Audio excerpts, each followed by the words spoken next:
Suster, Bapak Ibu, saudara-saudariku yang terkasih, khususnya para mudik yang berbahagia, karena saya lihat ada banyak wajah baru yang tidak biasa saya pandang.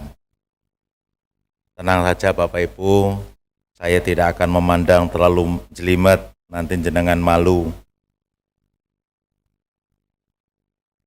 Seperti yang sudah saya katakan di depan, bahwa hari ini adalah Minggu Prapaskah keempat. Dalam masa Prapaskah berarti kita sudah mencapai perjalanan separuh lebih. Ada berapa minggu sih sebenarnya yang kita rayakan itu dalam Prapaskah? Ada berapa minggu? 5, 6 tuh suster. Ini minggu keempat, besok masih minggu kelima, setelah itu baru Pekan Suci Minggu Palma toh. Jadi kita sudah separuh lebih. Kalau dalam masa Advent kita kenal juga minggu ketiga, nuansanya merah jambu ataupun merah muda. Hari ini juga kita diingatkan. Minggu Prapaskah keempat seringkali juga kita kenal sebagai Minggu Laetare ataupun Minggu Sukacita. Kita diajak untuk bersukacita dan sekaligus landasan sukacita kita tidak lain adalah karena kasih Allah yang tanpa batas. Bayangkan betapa kita bersukacita karena memiliki Allah yang memiliki belas kasih, memiliki kerahimannya tanpa batas. Tanpa batas itu sudah bisa kita katakan bahwa tidak ada batasannya. Tidak ada cuma 1 kali, 2 kali, 3 kali mengampuni. Maka istilahnya adalah 70 kali 7 kali titik-titik. Berapa itu? 77 kali 7 kali. Ini belum berhenti. Kalinya berikutnya masih. Pokoknya jawabannya kalau jenengan nggak bawa kalkulator langsung pakai. Inilah kasih Allah yang kita renungkan pagi ini di Minggu Prapaskah keempat, di Minggu Sukacita ini. Kasih Allah yang tanpa batas itu tetap merangkul kita, tetap menerima kita kembali, tetap memeluk kita kembali, tetap melindungi kita kembali, tetap memberikan kehangatan kita kembali, meskipun kita telah jauh dari Allah dan karena jatuh dalam dosa yang tak tanpa batas pula. Sekarang kita berhadapan, kita berhadapan dengan Allah yang memiliki kasih tanpa batas, yang satunya adalah berhadapan dengan kita manusia yang senantiasa berbuat dosa tanpa batas. Maka akan terjadi perjumpaan yang sangat luar biasa. Kalau hanya hidup biasa, kemudian berhadapan dengan kasih yang biasa, itu biasa saja. Ini yang menjadikan luar biasa adalah ketika kita berbuat dosa yang tanpa batas. Kenapa saya katakan kita berbuat dosa tanpa batas? Coba kita hitung, siapa yang sanggup menghitung dosa-dosa kita. Enggak usah jauh-jauh, enggak usah seumur hidup kita. Seminggu saja. Kita ingat coba, berapa kali kita berbuat dosa. Ada yang sempat menghitung? Saking banyaknya.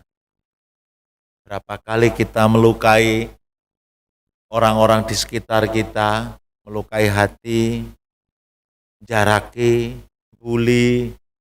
Inilah Bapak Ibu saudara-saudara yang terkasih, kita diajak untuk mengalami sukacita berkat kasih Allah dan pengampunannya. Sekali lagi, kasih dan pengampunan tanpa batas. Ini sungguh luar biasa. Kasih Allah yang tanpa batas itu menyebabkan juga akhirnya bangsa Israel memiliki kehidupan baru. Sebagaimana kita lihat dalam bacaan pertama, bangsa Israel mengalami pembebasan dan pemulihan dari pengaruh perbudakan Mesir. Dan ada yang menarik juga, bahwa bangsa Israel sungguh-sungguh dituntun oleh Allah karena kasih-Nya sampai di tempat yang semestinya. Dan bangsa Israel karena kasih Allah yang begitu besar itu tidak lagi makan makanan dalam perjalanan, tapi makan makanan yang seharusnya dimakan di rumah. Tapi analogi ini tidak berlaku untuk masa sekarang, Bapak Ibu. Jadi kalau zaman dulu, sehebat apapun makanan dalam perjalanan, itu tetap hebat makanan di rumah. Tadi dikatakan, mulai saat ini bangsa Israel tidak lagi makan mana lagi, tetapi makan gadung. Kok iso romo? Lah pelem mana lagi?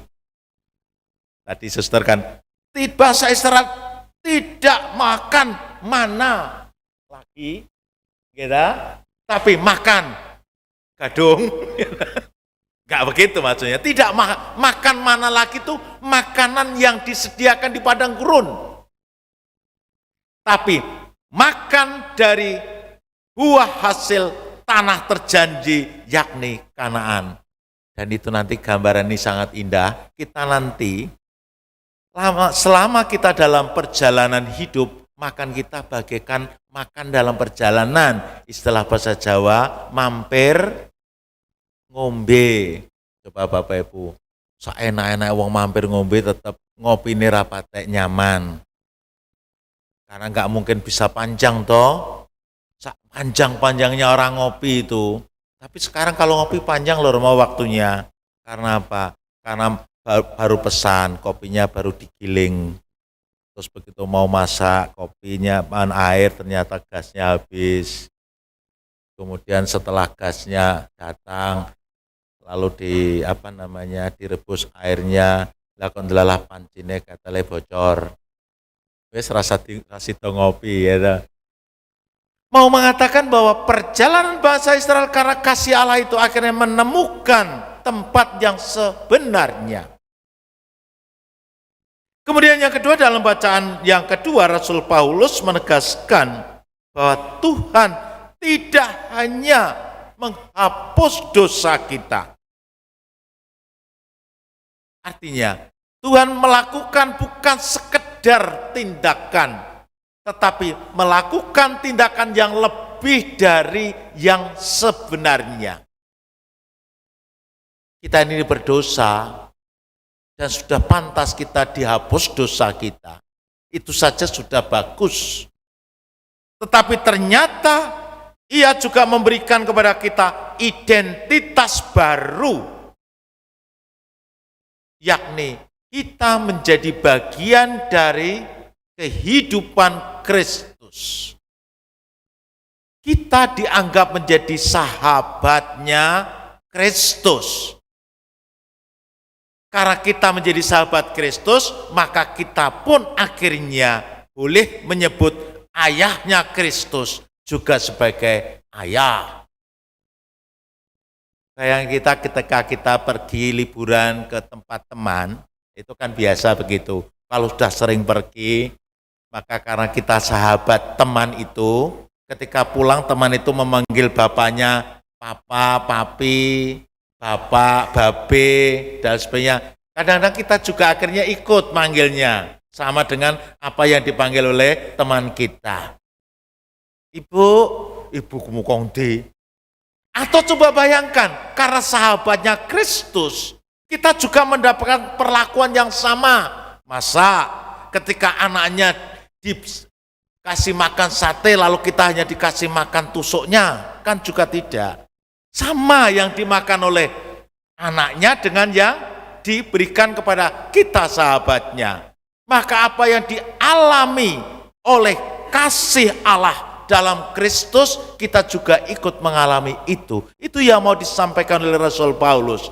Kita tidak hanya dibebaskan dari dosa, tapi kita mendapatkan identitas baru di dalam Kristus.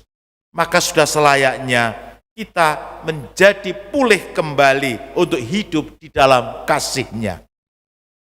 Suster, Bapak, Ibu, Saudara yang terkasih, Injil hari ini membawa kita juga pada kisah yang sangat menyentuh hati, yakni perumpamaan tentang anak yang hilang. Tentu saja kisah ini bukan hanya tentang anak yang tersesat, tetapi fokusnya lebih pada seorang bapa yang tergerak hatinya, yang penuh belas kasih, yang senantiasa menantikan kedatangan kembali anak-anak yang adalah bagian dari kehidupannya. Bapa selalu menunggu. Bapa selalu merindukan. Bahkan kerinduan Bapa ini diungkapkan dengan sangat jelas ketika terjadi proses kembalinya anak yang nakal. Maka dari sini dapat kita lihat, besarnya dosa tidak menjadi ukuran, kecilnya dosa juga bukan menjadi ukuran, tapi yang menjadi ukuran adalah bagaimana sejauh orang yang berdosa betul-betul bertobat dan mau kembali. Repotnya yang gak mudah adalah orang berdosa etok-etok kembali, itu yang repot. Aku tak etok-etok balik, nes bar balik aku nakal neh. Ada enggak jenis seperti itu? Itu nenggone drama banyak gitu. Mbok biasa suka itu. Itu biasanya mukanya adalah muka dua, bermuka dua. Ngono ketok api dengan keluarga ini diterima terus nakal neh. Terus merajuk lagi. Tapi ini dalam kisah Injil hari ini bukan jenis yang seperti itu. Anak ini kembali. Coba kita lihat, ketika anak ini kembali, bapaknya telah menunjukkan sikap mendalamnya bahwa dia sebagai bapak yang terus merindukan kembalinya si anak ini. Kita lihat, sebelum anak itu meminta maaf, reaksi yang sungguh luar biasa adalah bapak ini lari. Bayangkan, lari ini sesuatu tindakan yang menunjukkan keseriusan. Kalau hanya jalan, itu belum serius. Apalagi sambil ngesot, belum serius. Lari itu berarti segera. Maka kalau nanti ada apa-apa, kobongan, malah saya ngomong karo pelaku glena. Ini berarti enggak serius. Mungkin hanya kobongan lokal. Kobongan kok melakukannya kok alon. Biasanya kalau serius kobongan, biasanya langsung lari. Bapak ini lari mendapatkan dia. Tidak hanya lari mendapatkan dia. Gambaran berikut, keseriusan adalah merangkul. Datang, menjemput, memeluk, mencium. Ini semua tanda keseriusan hati. Dan selanjutnya juga digambarkan bukan hanya itu. Diberinya lagi hak yang sebenarnya sudah tidak lagi layak disandangnya. Karena tadi sudah mengambil hak waris, dia sudah menentukan hidup sendiri, maka sebenarnya sudah kehilangan hak waris sebagai anak. Tapi coba kita lihat, simbol-simbol yang dikenakan tadi adalah simbol, bukan simbol sebagai budak, sebagai pelayan, sebagai hamba, tapi simbol sebagai bagian dari keluarga inti, sebagai tuan, yakni memakai jubah terbaik, cincin pada jarinya.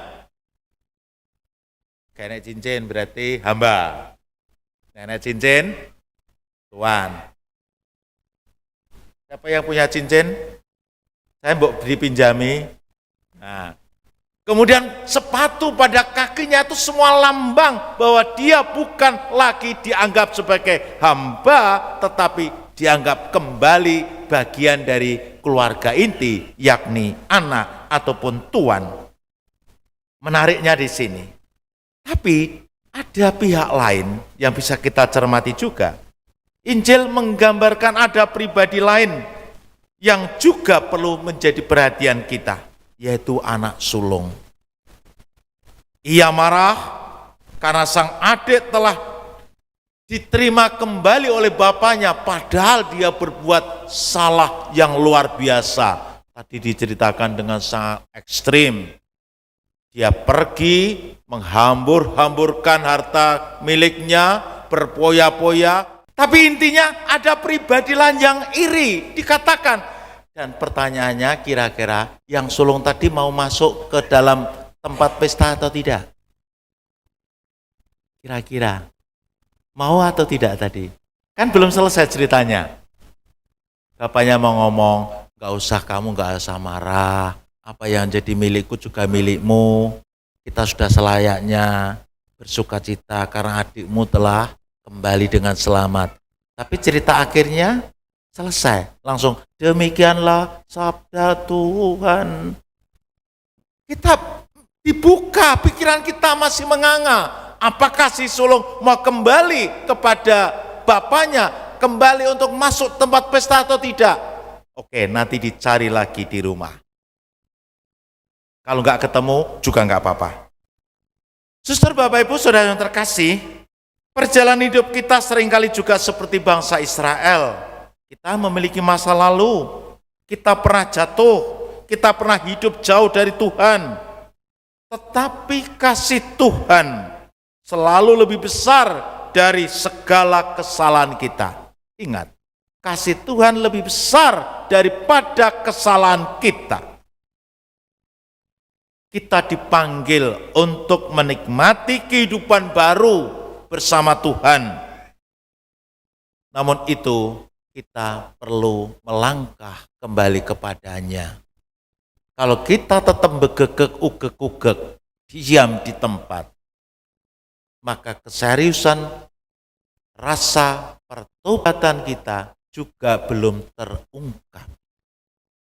Atau kita akan menikmati kasih Tuhan yang sungguh luar biasa itu jika kita sungguh-sungguh bukan hanya sekedar formalitas kembali dan setelah kembali punya rencana yang lebih jahat untuk mengobrak-abrik kembali keluarga, rumah tangga.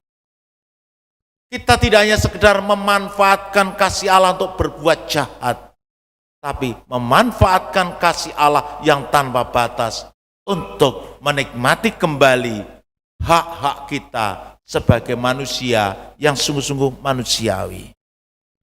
Anak bungsu dalam perumpamaan tadi merupakan juga gambaran kita bahwa kita kadang mengambil keputusan yang salah. Kita menjauh dari Tuhan dan akhirnya kita mengalami kehancuran. Namun demikian Allah Bapa selalu menanti kita dengan tangan yang terbuka, dengan kasih yang berlimpah. Kita mungkin merasa tidak layak, sehingga setiap kali diberi kesempatan untuk menerima sakramen pengampunan dosa, kita selalu mengatakan, aku toh nanti juga berbuat dosa lagi. Ini ungkapan-ungkapan sebenarnya kita merasa diri masih kecil hati dan meragukan kasih Allah itu. Mungkin kita memang merasa penuh dosa, tetapi ingat sekali lagi, Allah Bapa, Allah kita tetaplah menganggap kita sebagai anak yang pantas untuk dikasihi. Namun di pihak lain kita juga tidak jarang seringkali bersikap seperti anak sulung. Kita merasa sudah setia kepada Tuhan, sudah hidup dengan baik, tetapi kita sulit menerima ketika orang lain yang pernah jatuh dalam dosa mendapatkan pemulihan kembali dan berkat. Kita terkadang merasa iri, Kita merasa lebih layak, lebih suci dibandingkan dengan yang lain. Seolah-olah hanya kita yang layak mendapatkan berkat dan kasih Allah dan orang lain tidak layak mendapatkan itu. Ingatlah Bapak Ibu, saudara-saudari yang terkasih, kasih Tuhan itu bukan soal siapa yang lebih pantas, melainkan soal kemurahan hati Allah yang tanpa batas. Melainkan merupakan persoalan kasih Allah yang begitu mendalam, yang terus-menerus merindukan anak-anaknya kembali.